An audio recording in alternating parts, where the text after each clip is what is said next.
खबर आ रही है बरेली से, जहां एक 22 साल की युवती की लाश मिली है। पुलिस के मुताबिक युवती का गला घोंटकर हत्या की गई है। पहचान छुपाने के लिए उसके चेहरे पर तेजाब फेंक दिया गया, तेजाब से जला दिया गया है, जिसकी वजह से उसकी शिनाख्त नहीं हो पा रही है। और ये जो हम खबर आपको बता रहे हैं, ये खबर तब आ रही है जब बदायूं की जो घटना है उसको लेकर देश भर में आंदोलन हो रहा है। लोग जो तस्वीरें आप देख रहे हैं, तस्वीरें हैं उत्तर प्रदेश की, जहां पर आज रामविलास पासवान केंद्रीय मंत्री अपने पुत्र और सांसद चिराग पासवान के साथ पहुंचते हैं बदायूं में उस पीड़ित परिवार के घर। बीजेपी के जो कार्यकर्ता हैं, बीजेपी का जो महिला मोर्चा है, वो मुख्यमंत्री के दफ्तर के बाहर प्रदर्शन करती है और उसको उनके ऊपर पानी की बौछार की जाती है, वाटर कैनन का इस्तेमाल होता है। और इस बीच बरेली से यह खबर, चौंकाने वाली खबर, और इस खबर में एक और हैरान करने वाली बात यह है, हालांकि पुलिस ये कह रही है कि अभी तक बलात्कार की बात कंफर्म नहीं है, लेकिन ऐसा प्रतीत हो रहा है क्योंकि जिस तरीके से इस लड़की की हालत है, उसकी लाश मिली है, उसके चेहरे को जला दिया गया है, उसकी शिनाख्त छुपाने के लिए अपने आप में हैरान करने वाली खबर है। लाश का पोस्टमार्टम हो गया है, गुनहगार की तलाश में पुलिस जुट चुकी है। इस वक्त की बड़ी खबर बरेली से हम आपको बता रहे हैं। लेकिन जहां से खबर आ रही है बरेली में, पुलिस ने तफ्तीश शुरू कर दी है। बरेली में एक 22 साल की लड़की बताया जा रहा है, इसकी उम्र करीब 22 साल बताई जा रही है, जिसका शव मिला है।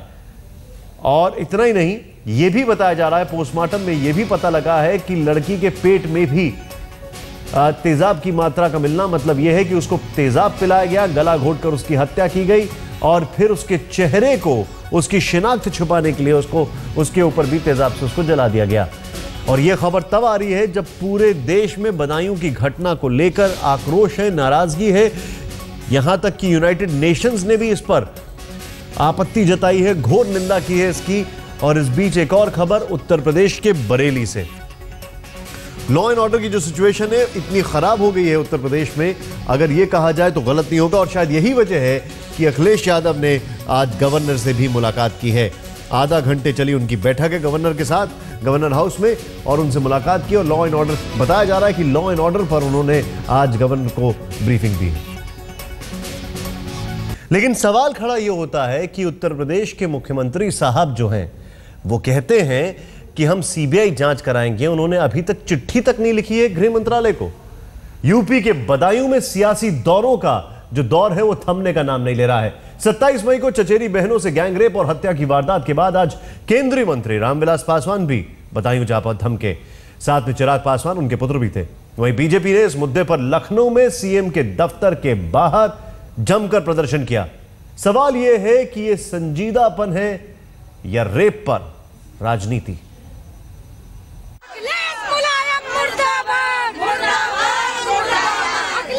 ये मंजर यूपी की राजधानी लखनऊ का है।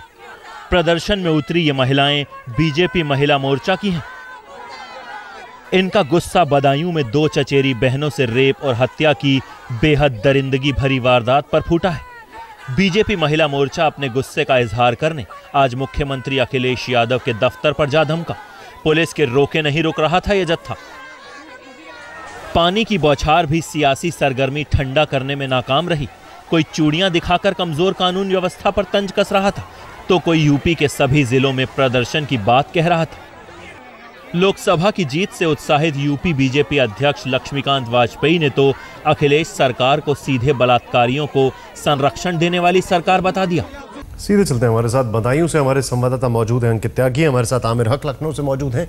इससे पहले आपको बता दें, आज गृह मंत्रालय ने चिट्ठी लिखी है और पूछा है, गृह मंत्रालय ने कुछ सवाल के जवाब जानने की कोशिश की कि आखिर SC/ST एक्ट क्यों, उसके तहत क्यों नहीं इसमें मामला दर्ज किया गया। तो राज्य सरकार का यह कहना है कि यह SC/ST एक्ट के तहत आता ही नहीं है। सबसे पहले अंकित मेरे साथ मौजूद है। अंकित, आप वहां पर मौजूद हैं, अलग अलग नेतागण वहां पर आ रहे हैं, मुख्यमंत्री अभी तक वहां पर पहुंचे नहीं हैं।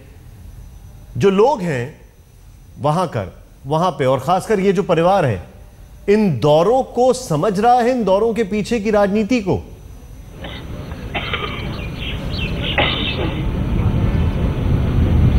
निशांत, अभी तक जो परिवार है वो तो शायद अभी तक सदमे से उभर ही नहीं पा रहा है। उन्हें तो लग रहा है कि किसी तरीके से भी कोई भी जो आए वो उन्हें किसी तरह की मदद पहुंचा पाए, किसी तरीके से उन्हें अभी सुरक्षा मुहैया करा पाए, वही उनके लिए बहुत है।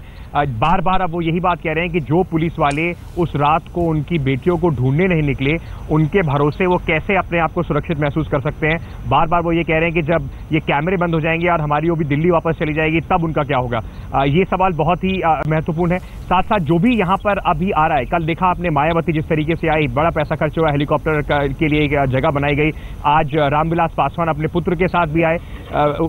ये सवाल उनसे पूछने की कोशिश करी गई कि मेनका गांधी क्यों नहीं आए। भाई वो तो कुछ दिन पहले यहीं पर थी पीलीभीत में, 2 घंटे का रास्ता है, उन्होंने जहमत नहीं उठाई। अखिलेश यादव भी अभी तक यहाँ नहीं आए हैं, कह रहे हैं कि दौरों से कुछ नहीं होगा, सीबीआई को जांच दे दी है। लेकिन जैसा आपने बताया, अभी तक चिट्ठी तक नहीं लिखी गई है। कुल मिलाकर लोगों के बीच में सिर्फ यही बात है कि ये सब राजनेता यहाँ पर आ रहे हैं कुछ समय के लिए, जब तक यहाँ पे कैमरा है। लोग भी आते हैं हेलीकॉप्टर देखने के लिए, हेलीकॉप्टर जब वापस चला जाता है वो भी चले जाते हैं। लेकिन बात जो बहुत बड़ी बात कह रहे हैं यहाँ पर, लेके वो परेशान है, और ये यही है कि जब ये बहुत बड़ी बात है जो आप कह रहे हैं यहाँ पर अंकित, कि कैमरे बंद हो जाएंगे तब हमारा क्या होगा, ओबी वैन चली जाएगी तब हमारा क्या होगा। क्या हम इस पुलिस पर निर्भर हो सकते हैं? आमिर हक लखनऊ से हमारे साथ हैं। बदायूं से जो सवाल आ रहे हैं, ये सवाल मुख्यमंत्री साहब के कानों तक पहुंच रहे हैं कि नहीं पहुंच रहे हैं, या फिर वो अभी भी एकदम अपने आप को उस चारदीवारी में कैद करके बैठे हैं? हालांकि गवर्नर साहब के पास गए थे आधा घंटे के लिए, कुछ किसी की सुनना नहीं चाहते हैं। और ये क्या माजरा है आमिर, थोड़ा संक्षेप में जवाब दीजिएगा कि सीबीआई इंक्वायरी की तो बात कर दी, लेकिन चिट्ठी लिखने का वक्त नहीं मिला अभी तक। जी बिल्कुल, और इस बात को 2 दिन हो चुके हैं जब अखिलेश यादव की ओर से मीडिया को ये चिट्ठी लिखी गई कि सीबीआई इंक्वायरी के लिए वो तैयार हैं, लेकिन जल्द ही इसकी फॉर्मेलिटीज जो है उनको पूरी कर ली जाएगी। लेकिन अभी तक ऐसी कोई फॉर्मल चिट्ठी, औपचारिक चिट्ठी उन्होंने लिखी नहीं है केंद्र को, और यही वजह है शायद कि नेशनल कमीशन फॉर वुमेन और इसके साथ साथ लगातार नेताओं का आना जाना जारी है बदायूं में भी। और आज हमने लखनऊ में देखे किस तरह से विरोध प्रदर्शन हुआ यहाँ महिला इकाई द्वारा जो बीजेपी की है। तो जाहिर सी बात है लोग ये नहीं कह रहे हैं कि 22 करोड़ की आबादी वाले इस प्रदेश में कोई अपराध हो ही ना, या उससे पहले सरकार उसे रोक ले। जाहिर सी बात है वो मुमकिन नहीं है, लेकिन कम से कम अपराध हो तो तेजी से पुलिस उसके ऊपर कार्रवाई करे और दोषियों को सजा पहुंचाए। यहाँ तो उल्टा देखने में मिल रहा है कि आपका बहुत बहुत शुक्रिया अंकित के साथ मिलकर अपराध